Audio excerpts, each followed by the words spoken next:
Hello students, आज हम पढ़ रहे हैं अपना हिंदी व्याकरण का क्लास 8 का लेसन नंबर 22, जिसका नाम है प्यारे बच्चों पत्र लेखन। तो आइए आज हम पत्र लेखन के बारे में कैसे लिखते हैं और क्या होता है समझते हैं। आज के युग में ईमेल, टेलीफोन, फैक्स आदि का अधिक बोलबाला है, फिर भी पत्र लेखन हमारे जीवन में महत्वपूर्ण स्थान रखता है। यह ऐसी कला है जिसके माध्यम से हम विचारों का आदान प्रदान करते हैं तथा भावों की अभिव्यक्ति इस माध्यम से हम जहां चाहे पहुंचा सकते हैं। पत्र लेखन से क्या होता है प्यारे बच्चों कि हम अपने विचारों का आदान प्रदान करते हैं। आगे देखते हैं पत्र लेखन से संबंधित लिखते समय कुछ विशेष बातें होती है प्यारे बच्चों, जिन्हें हमें ध्यान रखना चाहिए। पहला है कि पत्र का संबंध सही संबोधन और अभिवादन से होना चाहिए। नेक्स्ट पॉइंट है कि पत्र की भाषा सहज, सरल एवं स्पष्ट होनी चाहिए। नेक्स्ट है पत्र में लिखने वाले का पूरा पता और दिनांक उपयुक्त स्थान पर ही लिखा होना चाहिए। आगे बढ़ते हैं प्यारे बच्चों पत्र के प्रकार।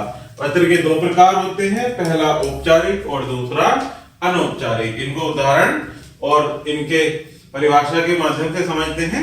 तो पहला पढ़ते हैं प्यारे बच्चों औपचारिक पत्र। वह पत्र जो सरकारी कार्यालयों के कर्मचारियों, प्रधानाचार्यों, प्रकाशकों, व्यावसायिक संस्थानों के अधिकारियों आदि को लिखे जाते हैं औपचारिक पत्र कहलाते हैं। जो किन्हें लिखे जाते हैं, हमारे किसी का व्यापार से संबंधित या प्रधानाचार्य को जिस पत्र लिखे जाते हैं उन्हें क्या कहते हैं, औपचारिक पत्र। औपचारिक पत्र का प्रारूप होता है, उसमें पहले पत्र लिखने वाले का सही नाम व पता होना चाहिए, उस दिन की दिनांक जिस दिन आप पत्र लिख रहे हैं, और पत्र प्राप्तकर्ता का पद नाम तथा कार्यालय का नाम, विषय होना चाहिए कि किस विषय पर लिख रहे हैं, और नेक्स्ट संबोधन यानी महोदय या मान्यवर करके, अर्थात उसको आदर सहित, मुख्य विषय का सही वर्णन, समापन में धन्यवाद और भवदीय हस्ताक्षर या नाम। आगे देखते हैं प्यारे बच्चों औपचारिक पत्र के कुछ उदाहरण, जिसमें पहला विषय दिया गया है कि कक्षा में बढ़ती चोरी की घटनाओं की सूचना देते हुए प्रधानाचार्य को पत्र। तो वही पेज के राइट साइड में सेवा में प्रधानाचार्य जी, स्कूल का नाम और स्थान का नाम और उस दिन की दिनांक। फिर नेक्स्ट लाइन से लिखेंगे विषय, कक्षा में चोरी की घटनाओं की सूचना देते हुए प्रधानाचार्य को पत्र। आगे संबोधन के साथ महोदय। नेक्स्ट लाइन से फिर सविनय निवेदन यह है कि मैं कक्षा 10वीं बी का छात्र हूं, पिछले कुछ दिनों से हमारी कक्षा में चोरी की घटनाएं बढ़ गई हैं। पेन, पुस्तकें, टिफिन और कॉपियों के साथ साथ अब रुपयों की भी चोरी होने लगी है।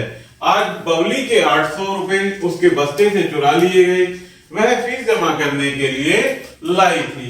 हमने कक्षा अध्यापिका श्रीमती मोनिका शर्मा को भी सूचित कर दिया है। नेक्स्ट लाइन में कृपया इस दिशा में कार्यवाही करने का कष्ट करें। फिर वहीं से लेफ्ट लाइन से धन्यवाद और लेफ्ट राइट साइड में आपका आज्ञाकारी शिष्य, अपना नाम और अपनी क्लास का नाम। नेक्स्ट पत्र प्यारे बच्चों, परीक्षा के दिनों में बजने वाले लाउड स्पीकरों को बंद करवाने हेतु जिलाधीश को पत्र। तो फिर उसी प्रकार से राइट लेफ्ट साइड में पेज के सेवा में जिसको लिख रहे हैं उनका पदनाम, जिलाधीश महोदय, स्थान का नाम और उस दिन की दिनांक। फिर उसके बाद नेक्स्ट लाइन में विषय लिखेंगे कि लाउड स्पीकर के शोर को बंद करवाने हेतु जिलाधीश को पत्र। संबोधन के लिए शब्द मान्यवर। फिर नेक्स्ट लाइन से लिखेंगे अपना जो हमें उसमें लिखना है। इस पत्र के माध्यम से हम आपका ध्यान शहर की एक मुख्य समस्या की तरफ आकर्षित करना चाहते हैं। विद्यार्थियों की वार्षिक परीक्षाएं प्रारंभ होने वाली हैं, परंतु शहर के अनेक स्थलों पर ऊंचे शहरों में लाउड स्पीकर बजने से पढ़ाई में व्यवधान उत्पन्न हो रहा है। सार्वजनिक स्थलों, शहर की गलियों में व्यापारी वर्ग विज्ञापन के लिए तथा सिनेमाघरों तथा द्वारा चलचित्र के प्रचार के लिए इनका प्रयोग किया जाता है। इनसे शोर उत्पन्न का होने का दुष्परिणाम है ध्वनि प्रदूषण तथा अध्ययन में विघ्न उत्पन्न होना। इस प्रकार के शोर से जन सामान्य, अस्पतालों में मरीज तथा छात्र वर्ग को कठिनाई का सामना करना पड़ रहा है। फिर नेक्स्ट लाइन से लिखेंगे कि आपसे प्रार्थना है कि इस दिशा में उचित कदम उठाएं, अनावश्यक रूप से बजने वाले इन लाउड स्पीकरों को प्रतिबंधित कर दें ताकि हमें शांत वातावरण मिल सके तथा मानसिक संतुलन एवं एकाग्रता के साथ अध्ययन का लाभ उठा सके। नेक्स्ट लाइन में धन्यवाद लिखेंगे। फिर राइट साइड में भाव दिया है अपना नाम और अपने स्थान का नाम। तो नेक्स्ट विषय दिया है प्यारे बच्चों पत्र के लिए कि दिल्ली परिवहन निगम के मुख्य प्रबंधक को एक बस चालक के प्रशंसनीय व्यवहार की सूचना देते हुए उसे सम्मानित करने का आग्रह कीजिए। तो यहां से शुरू करते हैं। फिर से लेफ्ट साइड में लिखेंगे सेवा में जिनको पत्र लिख रहे हैं उनके पद नाम, स्थान का नाम और उस दिन की दिनांक। नेक्स्ट लाइन में लिखेंगे विषय कि बस के चालक का प्रशंसनीय व्यवहार। फिर संबोधन शब्द लिखेंगे महोदय। नेक्स्ट लाइन से लिखना शुरू करेंगे। इस पत्र के माध्यम से मैं आपको आपकी बस के एक चालक के प्रशंसनीय व्यवहार से अवगत कराना चाहता हूं। मैं जनकपुरी C1 का निवासी हूं तथा प्रतिदिन अपने दफ्तर मायापुरी जाता हूं। गत 10 मार्च की बात है, मैं मायापुरी से 753 नंबर की बस में सायंकाल लगभग 8 बजे अपने घर लौट रहा था कि लाजवंती बस स्टॉप से कुछ मनचले बस में चढ़े। उन्होंने बस में बैठी कुछ महिलाओं से न केवल छेड़खानी की अपितु उनमें से एक ने एक यात्री की जेब में से मोबाइल भी निकाल लिया। यात्रियों के विरोध करने पर वे 5-6 युवक उन पर टूट पड़े तथा मारपीट करने लगे। बस के कुशल एवं कर्तव्यनिष्ठ चालक ने स्थिति को समझ लिया तथा बस रोककर बहादुरी से उनसे 2 को पकड़ लिया। तीसरे ने बस से उतरकर भागने की कोशिश की तो चालक ने अपनी जान की परवाह न करते हुए खतरनाक जेब कतरे को पकड़ लिया। यात्रियों ने भी चालक को पूरा सहयोग दिया। बाद में चालक गाड़ी को पुलिस स्टेशन ले गया जहां पुलिस अधिकारी ने भी चालक के साहस की सराहना की। नेक्स्ट लाइन से शुरू करेंगे प्यारे बच्चों कि आपसे आग्रह है कि उस बस चालक मोहनलाल शर्मा को उनके प्रशंसनीय व्यवहार के लिए सम्मानित किया जाए जिससे अन्य कर्मचारियों को भी प्रेरणा मिल सके। धन्यवाद। फिर राइट साइड में लिखेंगे प्यारे बच्चों भावतीय और अपना नाम। नेक्स्ट देखते हैं प्यारे बच्चों, अभी हमने पढ़े ये औपचारिक पत्र के उदाहरण, अब पढ़ते हैं अनौपचारिक पत्र के बारे में। वह पत्र जो रिश्तेदार, मित्रों, परिचितों आदि को लिखे जाते हैं अनौपचारिक पत्र अथवा व्यक्तिगत पत्र कहलाते हैं। क्या कहलाते हैं? अनौपचारिक या व्यक्तिगत पत्र। तो इनको लिखने का भी प्यारे बच्चों प्रारूप होता है जिसमें नाम, पता और दिनांक लिखा होना चाहिए। संबोधन करना चाहिए प्रिय मित्र, प्रिय बंधु, पूज्य, पूजनीय या आदरणीय शब्द के साथ। और विषय वस्तु, मुख्य विषय का वर्णन होना चाहिए और अंत में अपना नाम। तो इनके भी कुछ उदाहरण देखते हैं प्यारे बच्चों अनौपचारिक पत्र के। इसमें पहला है पुरस्कार प्राप्त होने पर अपनी बड़ी बहन को पत्र। जहां पत्र लिखना है वहां का पूरा नाम और पता और उस दिन की दिनांक, जिनको लिख रहे हैं उनके लिए संबोधन शब्द आदरणीय दीदी, सादर प्रणाम। नेक्स्ट लाइन से शुरू करते हैं। आपका पत्र मिला, मैं यहाँ कुशलता पूर्वक हूँ, आशा है आप सब भी कुशलता पूर्वक होंगे।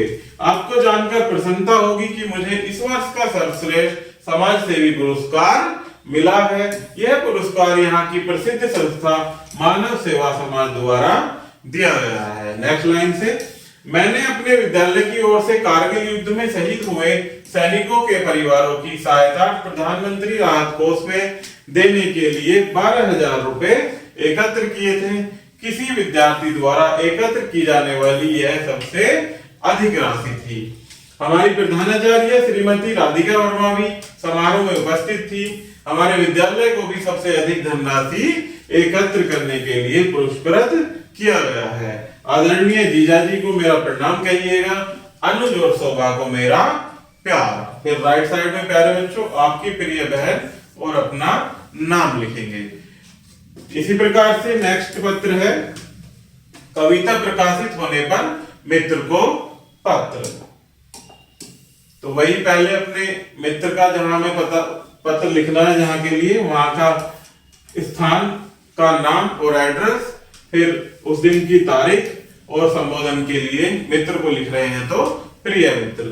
तुम्हें जानकर प्रसन्नता होगी कि मेरी कविता नवभारत टाइम्स के रविवारीय अंक में प्रकाशित हुई है। हमारी हिंदी की अध्यापिका श्रीमती राधा शर्मा ने विद्यालय पत्रिका के लिए कविता लिखने के लिए कहा था। मैंने कविता लिखकर उन्हें दिखाई तो उन्हें उसे समाचार पत्र में भेजने के लिए कहा गया। उनके कहने पर मैंने कविता भेजी थी। कविता प्रकाशित हुई तो मैंने सबको दिखाई। प्रधानाचार्य के कहने पर मैंने यह कविता प्रातःकालीन सभा में सभी विद्यार्थियों के समक्ष सुनाई थी। अपनी रचना प्रकाशित होने पर अद्भुत आनंद मिलता है। तुम इन दिनों क्या कर रही हो?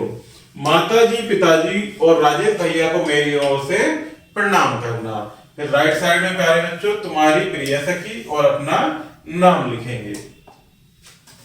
नेक्स्ट पत्र है प्यारे बच्चों, अपने मित्र को परीक्षा में असफल होने पर सांत्वना पत्र। तो अपने मित्र का पता लिखेंगे, वहां का एड्रेस लिखेंगे और उस दिन का दिनांक और संबोधन के लिए प्रिय सखी रोशनी, उनका नाम सही। फिर आगे से लिखना प्रारंभ करेंगे नेक्स्ट लाइन से। मुझे कल रिया का पत्र मिला जिसमें उसने अपने और अपने मित्रों के परीक्षा परिणाम की सूचना दी है। पत्र को पढ़कर अत्यंत दुख हुआ कि तुम इस वर्ष 8वीं कक्षा में अनुत्तीर्ण हो गई। प्रिय सखी, तुमने पूरे वर्ष परिश्रम किया था, अपनी पढ़ाई बहुत मन लगाकर की थी।